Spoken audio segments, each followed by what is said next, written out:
Le 29 juillet 2021, Florence Trainard a eu le grand bonheur de dire oui à l'homme de sa vie. La journaliste et joker officielle d'Ophélie Meunier lors de ses congés a choisi de s'unir à Arthur de Soultray, le fils du vicomte Éric de Soultray et fondateur de la marque de vêtements Viconta. Le couple avait fait les choses en grand lors de la cérémonie en l'organisant par exemple dans un château de Poudenas. Un mariage en grande pompe qui n'a pas de quoi étonner lorsqu'on connaît la réputation d'Arthur, le roi de la fête parisienne. Avant de se ranger auprès de Florence Trainard, il a d'ailleurs lancé des soirées mémorables auxquelles était invité le gratin de la jet set. À cette époque, Arthur de Soultray fréquentait particulièrement Pippa Middleton, la petite sœur de Kate. En 2012, leur amitié avait même fait les gros titres de la presse anglaise. Et pas de manière positive.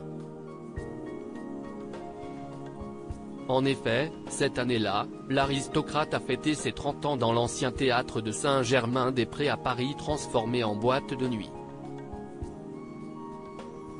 Et d'après les informations rapportées par Le Point, l'anniversaire fut extravagant.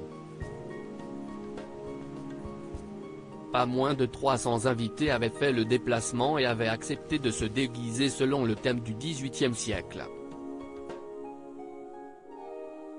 Pippa Middleton s'était amusée à jouer le jeu. Alors très proche d'Arthur de Soultray, elle avait ensuite profité de sa présence à Paris pour se balader avec lui.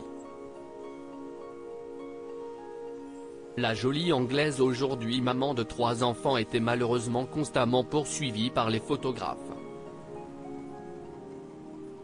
Et, pendant une virée en voiture, l'un de ses amis communs avec le mari de Florence Trainard avait pointé un pistolet en direction des photographes, photo ici. Face à la polémique qui enflait de l'autre côté de la Manche et les critiques qui fusaient autour de la sœur de la future reine, Arthur de Soultray était sorti du silence pour la défendre. Nous étions suivis par des paparazzis.